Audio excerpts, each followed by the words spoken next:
Welcome to the Vikings Now. I'm your host today, Patrick Siepman. And on today's show, we're going to be talking about the Nick Mullens re-signing with the Minnesota Vikings. It's looking like he will be QB2 for this upcoming season. And then I kind of want to just do an overall day one recap of all the moves the Vikings made and where former Vikings such as Patrick Peterson, Eric Kendricks, and Dalvin Tomlinson, where they all ended up.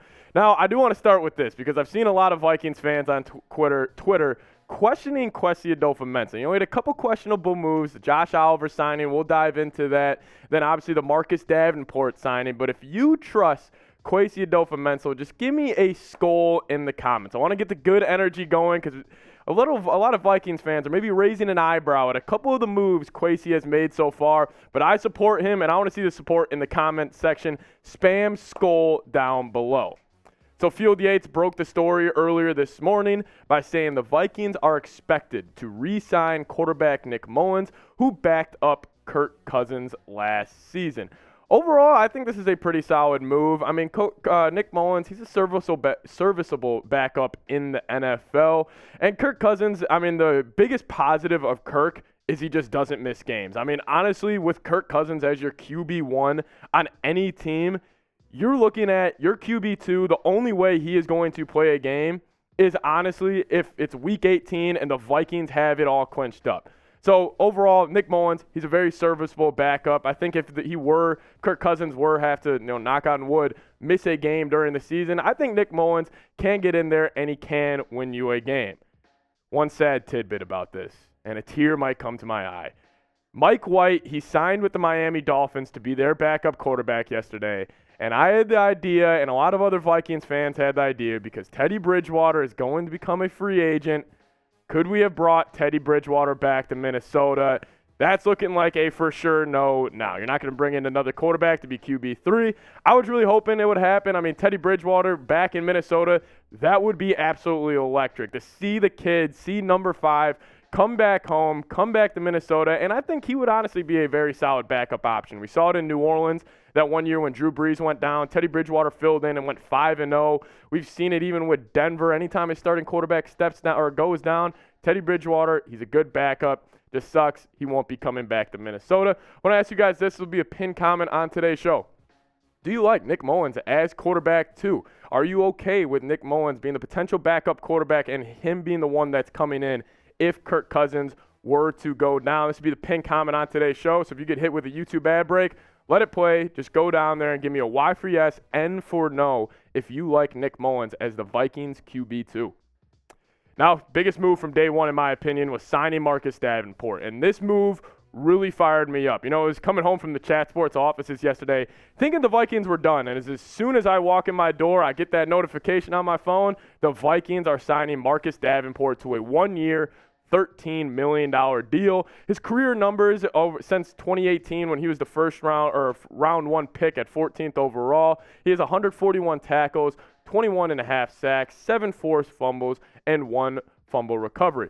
But overall, Davenport's upside is what excites me the most. I feel like this Marcus Davenport signing, it's a signing that you could either take a negative view or a positive view on it. I mean, if you want to take the positive side of it, you say this is a guy with tremendous upside. He's an athletic freak. And to see what maybe he could do in a new change of scenery and just a new team around him, that's the upside. And maybe he could live up to that round 1 draft pick. If you want to take the negative view on it, you say this guy's got a long injury history, and really the production hasn't really lived up to the first-round expectations. I mean, last year he played 15 games and he only had half a sack. So I really think this is a signing. If you want to take a positive view out of it, if you want to take a negative view on it, it really doesn't matter. Now, however, it does mean Zadarius Smith is most likely gone. Zadarius Smith, there was a report that came out last week that the Vikings don't want to cut him, but Zadarius Smith wants to get cut. So maybe you expect Zadarius Smith to be traded for a 4th, 5th, 6th round pick, or maybe just flat out cut in the next couple of days. The Vikings would save $14.5 million by doing so. But I do think that Marcus Davenport signing kind of ships out Zadarius Smith out of Minnesota. Second biggest move of the day yesterday, this one was a real head scratcher. The Vikings signed Josh Oliver to a 3-year, $21 million deal and to pretty much be the backup tight end. So the deal that came out was a 3-year, $21 million deal, and $10.75 of that is guaranteed. There's also incentives in there that could get it up to $24 million. I read that it was a lot of winning based incentives, so it has to do with the Vikings winning games next year. But if you guys don't know, Josh Oliver, he's one of the best blocking tight ends in the league. Obviously, the Ravens last year, their tight end room, they had Mark Andrews. But you know what the Ravens love to do? They love to run the football, and they love running multiple tight end sets. But overall, this move, it does still confuse me a little bit because the Vikings, with very limited cap space, very little draft compensation, they have 5 picks right now heading into this upcoming 2023 NFL draft, that you're going to spend and kind of consolidate a lot of your assets to take a backup tight end. I'm just not too sure about it. But the positive view of this, if you just want me to be extremely optimistic, God, when the Vikings are running those 2 tight end sets next season with TJ Hockenson and Josh Oliver, I mean, both phenomenal blockers, and TJ Hockenson being the great weapon he is catching the football, Kevin O'Connell could really hop in his bag, really hop in his playbook, and I think the 2 tight end sets, now with Josh Oliver, could be very, very exciting.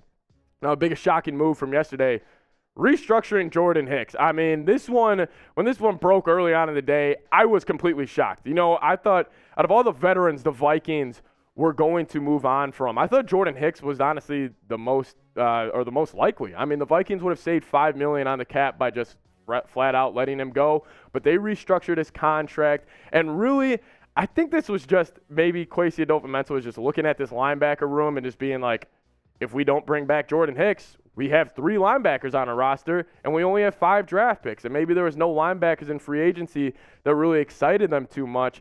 But I do think Brian Asamoah, I'm super excited to see him play under this Brain Flores defense. But Jordan Hicks, I mean, considering he was the veteran that you brought back and you let go of guys like, you know, Patrick Peterson, Adam Thielen you had to cut, Eric Kendricks you had to cut, just a little bit of a shocker to me. But I want to ask you guys this. What do you guys think about Brian Flores turning this defense around? What is your confidence level in Brian Flores being able to kind of flip this defense on its head a little bit? Because this was one of the worst defenses in the NFL last season. Do you think Brian Flores can turn it around? Scale me your confidence level 1 through 10. Now, if we're looking at some of the top remaining free agents, because it was only day one in NFL free agency, and you still got guys like Bobby Wagner, Orlando Brown, C.J. Gardner-Johnson, Odell, Levante David. Jacoby Myers actually just signed as we're pretty much filming this with the Las Vegas Raiders. You still got a guy like Jordan Poyer, Dalton Schultz, and James Bradbury, the corner from the Eagles, with Miles Sanders. If there's one guy that I'm kind of circling on this list up on your screen right now, it's got to be James Bradbury. Obviously a more expensive option, but I think you can make it work. Because I think if you're talking about the top Vikings needs now going into kind of the rest of free agency and the NFL draft, corner, definitely number 1. Linebacker, I still think is a need. I think you need to add some depth there. Honestly, wide receiver. Obviously, we know Justin Jefferson, KJ Osborne. You still got guys like Jalen Naylor. But I wouldn't mind bringing a sure wide receiver too, and maybe a bigger name to pair up with Justin Jefferson, and always the Vikings offensive line. They got to improve that interior still, especially with Garrett Bradbury being a free agent and kind of uncertainty around Ed Ingram and Ezra Cleveland, whether they can live up to being a starter in the NFL. Offensive line comes in at number 4. Let's focus on corner because this cornerback room is looking thin. The Cameron Dantzler cut, that shocked me. That broke last week. He was originally supposed to be the Vikings cornerback 3 in there, and that one I just didn't really understand it. I mean, I understood you saved $3 million, but with how thin this cornerback room is, it really shocked me. And I do think one thing the Vikings need to do. Patrick Peterson, he obviously just signed with the Pittsburgh Steelers. They need to re-sign Duke Shelley, and it needs to happen ASAP. Duke Shelley, he was fantastic for the Minnesota Vikings last season, and that was a shocker. We signed him off the Bears, or when the Bears, I think he went to his practice squad, and the Vikings signed him.